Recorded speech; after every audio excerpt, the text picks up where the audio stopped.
السلام علیکم ناظرین، میں محمد اسلم حسین سیاست کی عالمی خبروں میں آپ سب کا استقبال۔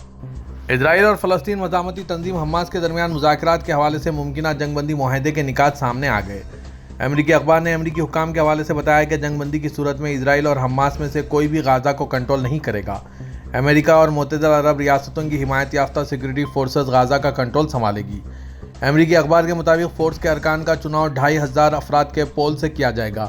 یہ 2500 افراد فلسطینی اتھارٹی سے لیے جائیں اور اسرائیل ان کی سیکورٹی کلیئرنس دے گا۔ رپورٹ کے مطابق جنگ بندی کے پہلے مرحلے میں حماس 35 اسرائیلی قیدیوں کو رہا کرے گا۔ حماس پہلے مرحلے میں اسرائیلی خواتین اور 50 سال سے بڑی عمر کے فوجیوں کو رہا کرے گا۔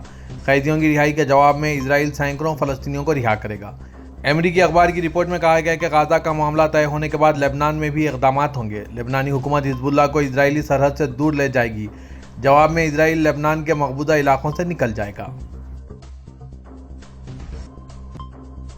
غزہ میں صہیونی ریاست اسرائیل کے انسانیت سوز مظالم اور دہشت گردی کا سلسلہ جاری ہے اور اموات 2 لاکھ کے قریب پہنچ چکی ہے۔ غاصب اسرائیل یوں تو 70 سال سے مقبوضہ فلسطین پر ظلم ڈھا رہا ہے، لیکن گزشتہ سال 7 اکتوبر سے شروع ہوئی اس کی وحشیانہ کارروائی تھمنے کا نام نہیں لے رہی، جس میں اب تک ہزاروں مظلوم فلسطینی شہید ہو گئے۔ کئی گنا زخمی اور لاپتہ ہونے کی خبریں بین الاقوامی میڈیا کی زینت بن رہی ہے۔ تاہم ایک برطانوی تحقیقاتی جریدے نے غزہ میں جاری صہیونی دہشت گردی سے پردہ اٹھاتے ہوئے ایک حیران کن انکشاف کیا ہے کہ غزہ میں شہید فلسطینیوں کی تعداد 30 یا 40 ہزار نہیں بلکہ 2 لاکھ کے قریب پہنچ چکی ہے۔ الجزیرہ نے برطانوی تحقیقی جریدے لیٹسٹ کے حوالے سے رپورٹ کیا ہے کہ غزہ میں مظلوم فلسطینیوں کی اموات کی تعداد جو 38,000 تک بتائی جا رہی ہے درست نہیں ہے، بلکہ شہید فلسطینیوں کی تعداد 1,86,000 یعنی 2 لاکھ کے قریب پہنچ چکی ہے۔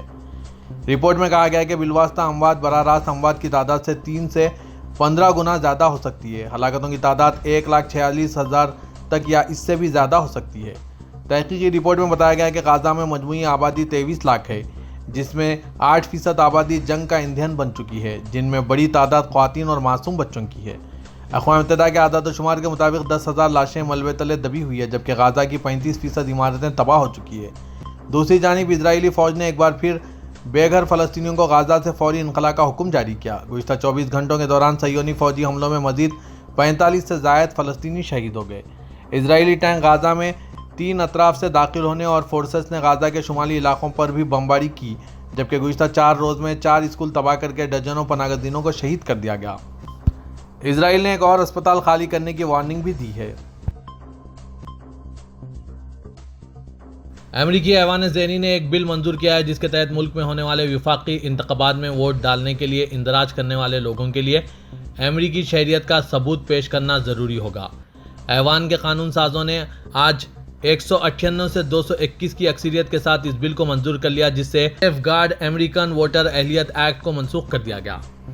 ایوان کی اکثریت کے رہنما اسٹیو ایسکلس نے کہا ہے کہ اس سے جو بائیڈن انتظامیہ کے تحت جنوبی سرحد پر غیر قانونی امیگریشن میں اضافے کے درمیان وفاقی انتخابات میں سیکورٹی کو یقینی بنانے میں مدد ملے گی۔ اس بل کے تحت صرف امریکی شہری ہی ووٹ دینے کے اہل ہیں۔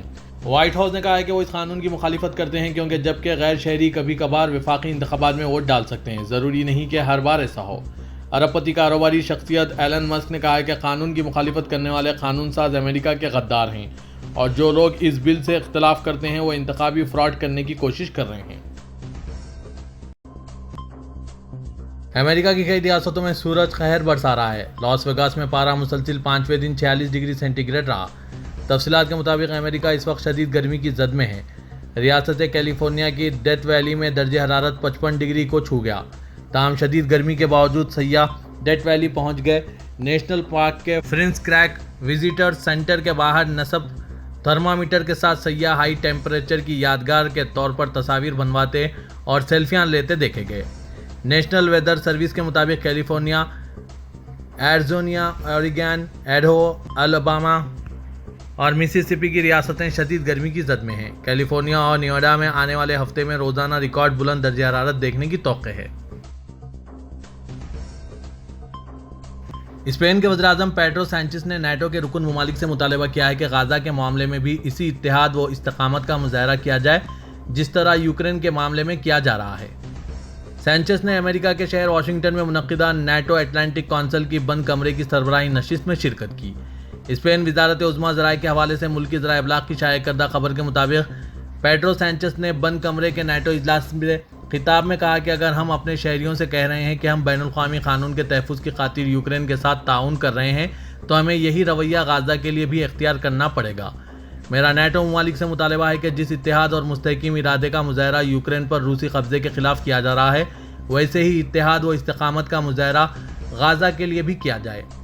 سینچز نے کہا کہ ہمارے شہریوں کا یہ جاننا ضروری ہے کہ ہم ایک مستحکم سیاسی موقف کے مالک ہیں اور ہمارے لاگو کردہ معیار دوہرے معیار نہیں ہیں۔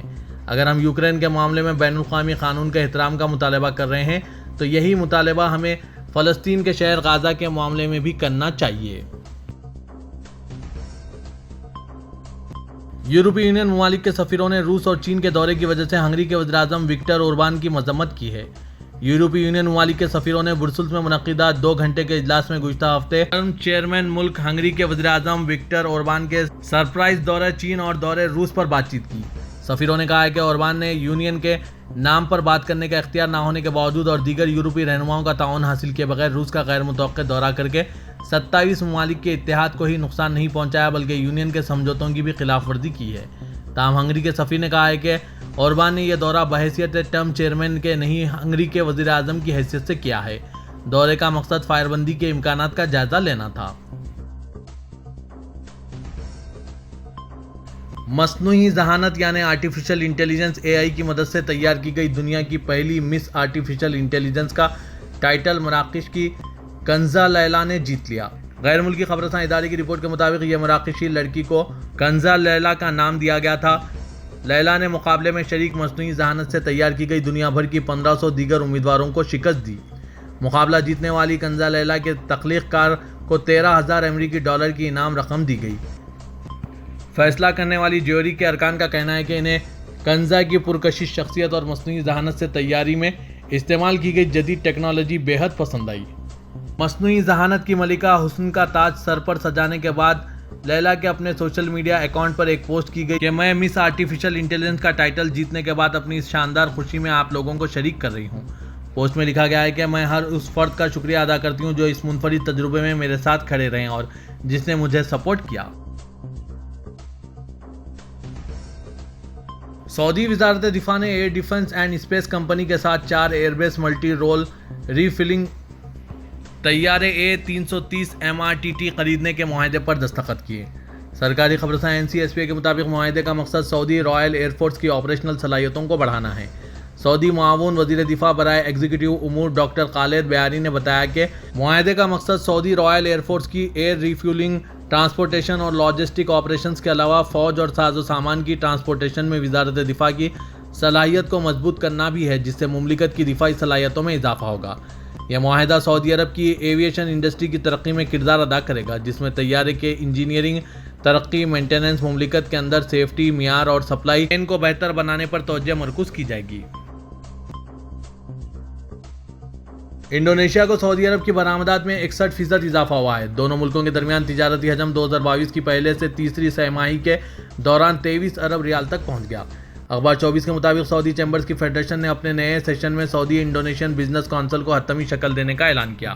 ایمن امین سجینی کونسل کے صدر صالح عبداللہ قبا اور عبداللہ نائب صدور ہوں گے۔ سعودی انڈونیشی بزنس کونسل کے صدر ایمن سجینی نے کہا کہ سعودی عرب اور انڈونیشیا کو G20 میں بااثر اقتصادی طاقتوں میں شمار کیا جاتا ہے۔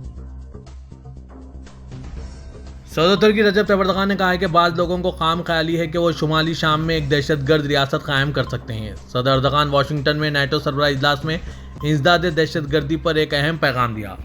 اردوغان نے کہا کہ جو لوگ یہ سمجھتے ہیں کہ وہ ہمارے خطے میں ایک دہشت گرد ریاست قائم کر سکتے ہیں، ان کی خام خیالی ہے جو کبھی حقیقت نہیں بن سکتی۔ صدر ترکی نے کہا کہ نیٹو کے اتحادیوں سے ان کی بنیادی توقع یہ ہے کہ وہ ترکیہ کی طرز پر انسداد دہشت گردی کا طریقہ اختیار کریں۔ ہماری بنیادی خواہش یہ ہے کہ شام کی سرزمین مکمل طور پر دہشت گردی سے پاک ہو جائے اور ایک خوشحال ریاست ہو جس پر شامیوں کی حکومت ہو۔ صدر اردوغان نے اس بات پر زور دیتے ہوئے کہا کہ اسرائیل کی دھمکیوں اور تنازعات کو پھیلانے کی کوششوں کو ختم ہونا چاہیے، ورنہ ہمارے خطے کو سنگین تنازعات یہاں تک کہ جنگ کے خطرے کا سامنا کرنا پڑے گا۔ نیٹو کے سربراہ اجلاس کا حتمی اعلامیہ جاری کر دیا گیا۔ واشنگٹن میں منعقدہ اجلاس میں فیصلہ کیا گیا کہ نیٹو وزرائے خارجہ کا اجلاس آئندہ سال جبکہ سربراہ اجلاس سال 2026 کے دوران ترکیہ میں منعقد ہوگا۔ اجلاس میں روس اور چین سے متعلق کافی اہم فیصلے بھی کیے گئے۔ اجلاس کے اختتام پر فیصلہ کیا گیا کہ سال 2025 کے دوران یوکرین کے لیے 40 ارب ڈالرز کا امدادی فنڈ مختص کیا جائے گا۔ علاوہ ازیں چین سے مطالبہ کیا گیا کہ وہ یوکرین کے خلاف جنگ میں روس کی حمایت ترک کر دیں۔ اجلاس میں جوہری اشتعال انگیزی اور سائبر سیکورٹی جیسے حساس معاملات میں مشترکہ تعاون کی بھی یقین دہانی کرائی گئی ہے۔ صدر ترکی رجب طیب اردغان کی اہلیہ آمنہ اردغان نے امریکی صدر جو بائیڈن کی اہلیہ جل بائیڈن کی جانب سے امریکہ کے دارالحکومت واشنگٹن میں دیے گئے استقبالیہ میں شرکت کی۔ واشنگٹن میں نیٹو رہنما کا اجلاس جاری ہے تو اسی دوران جل بائیڈن نے سربراہان مملکت اور حکومت کی شریک حیات کے لیے ایک استقبالیہ کا اہتمام کیا تھا۔ استقبالیہ میں شرکت کرنے والی خاتون اول اردغان کا دروازے پر جل بائیڈن نے استقبال کیا۔ خاتون اول اردغان، جنہوں نے national museum of American history میں استقبالیہ میں قائدین کی بیگمات سے ملاقات کی، ماحولیات، ثقافت اور تعلیم جیسے مسائل پر معلومات کا تبادلہ کیا۔ ترکیہ کی خاتون اول اردغان نے اپنی معروف شریک حیات کے ساتھ انٹرٹینمنٹ نیشن کے عنوان سے نمائش کا دورہ کیا۔ نمائش کے بعد ایک گروپ فوٹو کا اہتمام کیا گیا۔ اپنے سوشل میڈیا اکاؤنٹ پر استقبالیہ کے بارے میں ایک پوسٹ شیئر کرتے ہوئے آمنہ اردغان نے کہا کہ سربراہ اجلاس میں ممالک کے درمیان تعلقات کو مضبوط بنانے اور مشترکہ اقدار کو تقویت دینے میں بہت اہمیت رکھتا ہے۔ جسٹس عالیہ نیلم نے لاہور ہائی کورٹ کے چیف جسٹس کے عہدے کا حلف لیا اور لاہور ہائی کورٹ کی پہلی خاتون چیف جسٹس بن گئی۔ تفصیلات کے مطابق chief justice Lahore high court کی حلف برداری کی تقریب گورنر ہاؤس میں منعقد ہوئی۔ تقریب میں پاکستان کے لاہور ہائی کورٹ کی پہلی خاتون چیف جسٹس عالیہ نیلم نے اپنے عہدے کا حلف لیا۔ گورنر پنجاب سردار سلیم حیدر خان نے اس سے عہدے کا حلف دلایا۔ حلف برداری تقریب میں وزیر اعلیٰ پنجاب مریم نواز، وزیر قانون اعظم نذیر سمیت ہائی کورٹ کے ججز اور دیگر شعبوں سے تعلق رکھنے والے افراد نے شرکت کی۔